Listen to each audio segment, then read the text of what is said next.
pessoas estão indo às igrejas com uma visão capitalista de evangelho e pedindo ao Senhor e pedindo a Deus prosperidade financeira, prosperidade material. Há pessoas que só pedem, mas não são capazes de clamar uma coisa a Deus: Pai, eu quero ter vida santa, eu quero viver diante de Ti, eu quero que a Tua glória inunde a minha vida, meu coração e minha casa. Você quer uma vida cheia da glória de Deus, da presença de Deus? Clame por isso. Eu quero conclamar as igrejas de Caxias a fazerem isso. A cada pastor, a cada crente, colocar o joelho no chão e pedir: Senhor, derrama sobre nós a Tua glória. Senhor, derrama a Tua glória sobre a nossa liderança. Derrama a Tua glória sobre os pastores. Derrama a Tua glória sobre os jovens. Derrama a Tua glória sobre os adolescentes. Derrama a Tua glória sobre a igreja. Vamos começar a pedir isso a Deus, irmãos? Ou será que nós não acreditamos mais no poder da oração?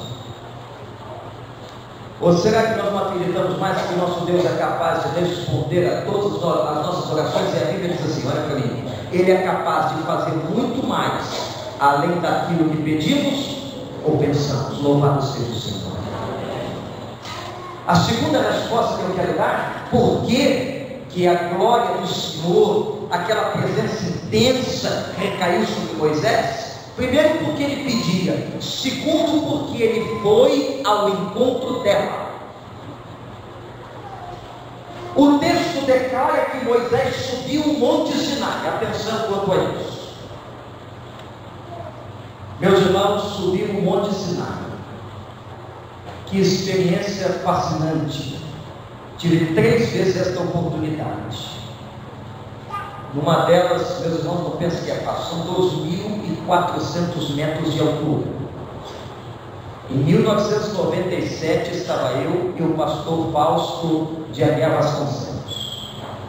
Levamos um grupo da Igreja Batista do Rio e um grupo do Retiro de Banedinhos. Foi a primeira vez daquela experiência e começamos a subir o Monte Sinai. Mas, meus irmãos, é muito alto, pedregoso, sobe-se à noite, com beduínos ladeando a gente. Eu comecei a pensar: Moisés não precisava ter ido até lá em cima para orar. Eu comecei a ficar cansado, comecei a encontrar algumas respostas que eu iria parar. Então eu comecei a fazer teologia na minha cabeça. Para que Moisés ia lá em cima? O Deus que ouve no topo de cima, ouve no topo de baixo. Eu não vou lá não. Então tomei uma decisão no coração, disse assim: eu vou mandar esse povo ir e eu vou ficar por aqui. Ao amanhecer eles estarão voltando, eu volto com eles. Meus irmãos, quando eu acabo de pensar isso, vou verbalizar o pastor Fausto. Quando eu vou verbalizar o pastor Fausto, ele é mais rápido do que eu. Diz assim: Wander, eu fico aqui, você é pastor do pátio. Eu tomei um susto no pastor Fausto, era o nosso líder, presidente da Convenção Batista Brasileira. Ele disse: você vai, mas tem um porém, vai levar com você esse saco, esse pacote de pedidos de oração da primeira igreja batista do Rio, e olhe em cima pelos irmãos da primeira igreja. E não deixou qualquer oportunidade para ver votação. E eu, como era pato mais novo, tive que subir mais não sei quantos metros de altura, cheguei lá em cima. É uma missão lindíssima. Agora não pense que vai encontrar Deus tem que subir. Tem gente hoje subindo o morro para encontrar o Senhor, como se o Senhor se apresentasse apenas no morro, na montanha, no monte. Estão ensinando isso ao nosso povo. Mas é interessante que quando eu leio essa experiência de Moisés no Sinai, irmãos, o que eu vejo aqui é prioridade. Anote essa palavra. Quando ele deixa o povo embaixo e vai para o monte por ordem de Deus, porque Deus queria ter prioridade com Moisés, queria ter um particular com Moisés, queria que Moisés renunciasse de tudo que estava acontecendo ali para ter um encontro pessoal com ele. Quando eu vejo esta ordem de Deus, não é porque o lugar era especial, mas porque o tempo, o momento de Moisés com Deus seria especialíssimo, de uma experiência inesquecível. Louvado seja Deus. Amém. E eu quero aplicar isso a nós. Nós queremos que a glória de Deus recaia sobre as nossas igrejas.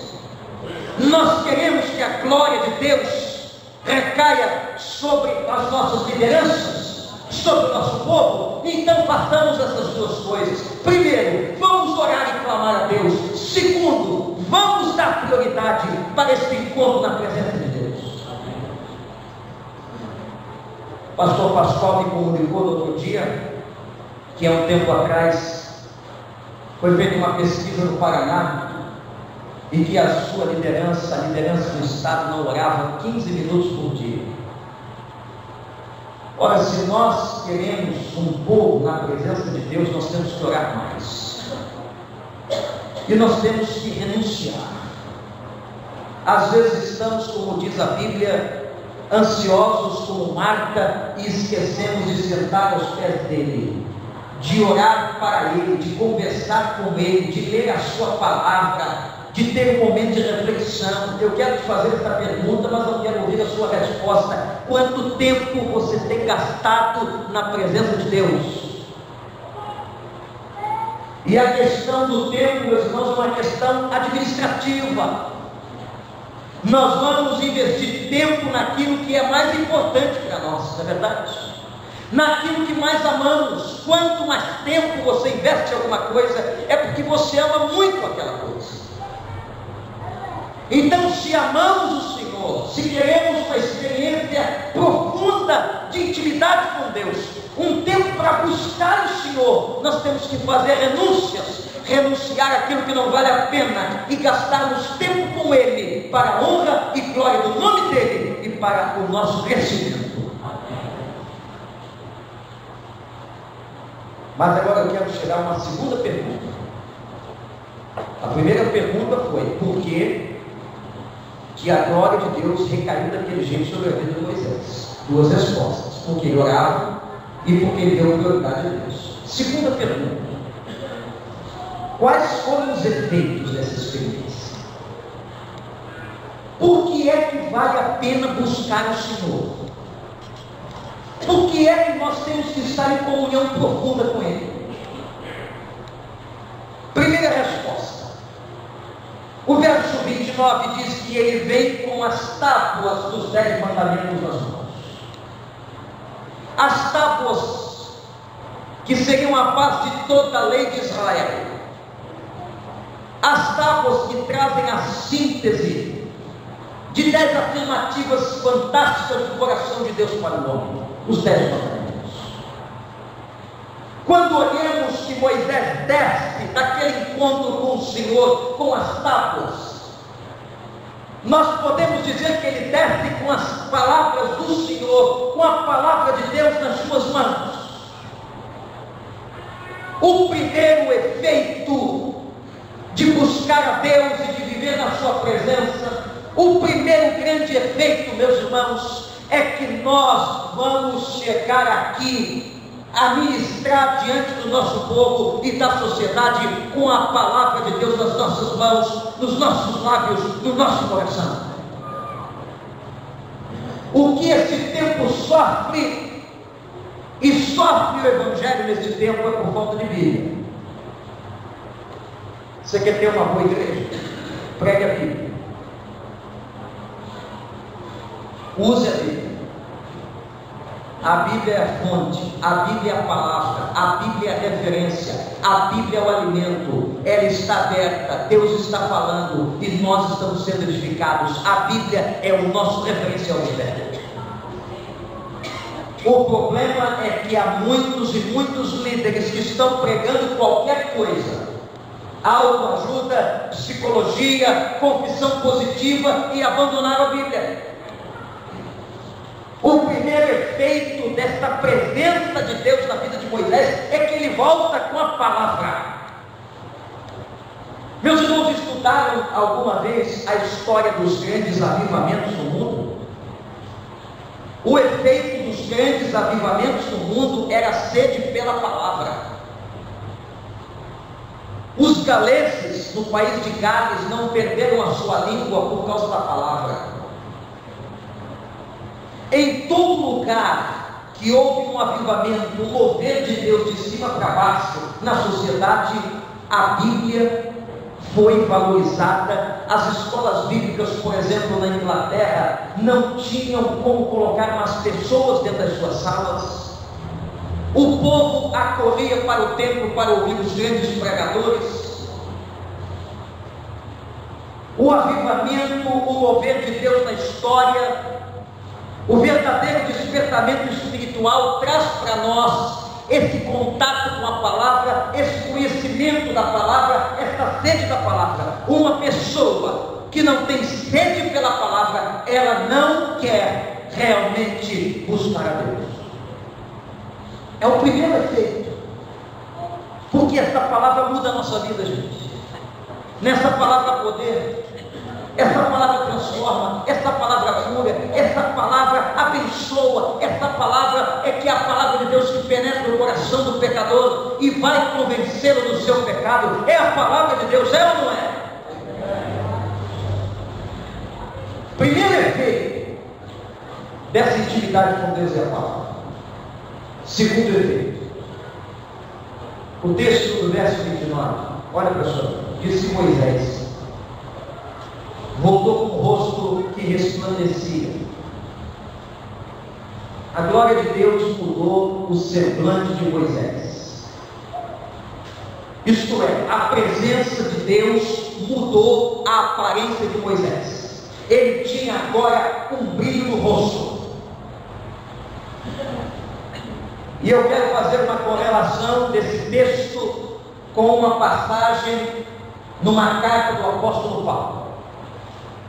Vejam como a Bíblia se complementa nela mesma e ela é fantástica. Porque o apóstolo Paulo vai dizer, no segunda carta aos Coríntios, se você puder abrir o seu texto, no capítulo 3, o apóstolo Paulo vai dizer que nós estamos sendo transformados de glória em glória. O apóstolo Paulo vai afirmar que essa glória de Deus que estava em Moisés agora recai sobre nós de uma maneira muito mais intensa. Sabe o que significa isso, gente? O Evangelho tem que fazer a nossa vida resplandecer. Evangelho que não transforma ninguém não é Evangelho. Evangelho que não muda a mente e o comportamento das pessoas não é o Evangelho de Jesus. O Evangelho de Jesus transforma, o Evangelho de Jesus muda o caráter, o Evangelho de Jesus lapida a personalidade, o Evangelho de Jesus transforma completamente os valores de uma pessoa. Você acredita nisso? Amém. Esse processo a Bíblia chama de santificação. Quem adulterava não adultera mais, quem roubava não roube mais. Quando é que isso começa a acontecer? Quando essa palavra entra, quando há encontro com esse Senhor, meus irmãos, quando há encontro com o verdadeiro Senhor, a gente entende que nós somos apenas servos e que Ele é o dono da nossa vida, Ele é o dono da nossa mente, Ele é o dono do nosso corpo, Ele é o dono do nosso louvor, Ele é o dono da nossa história, Ele é o dono do nosso futuro. Ele é dono. E nós nos submetemos a Ele. E aí Paulo diz, nós somos transformados de glória em glória. Então agora, aquele mesmo brilho que estava sobre Moisés, estará sobre a tua vida de uma maneira muito mais intensa. Louvado seja o Senhor. Estamos todos nós aqui sendo santificados, lapidados.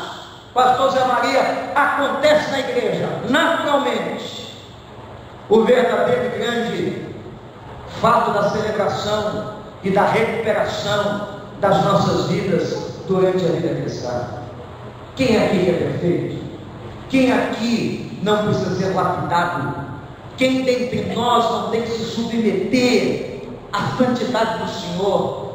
A Bíblia diz, e o Senhor Jesus orou, Pai, santifica-os na verdade, santifica-os na minha palavra. Nós estamos nesse processo de santificação, e quando a Bíblia diz, eles são transformados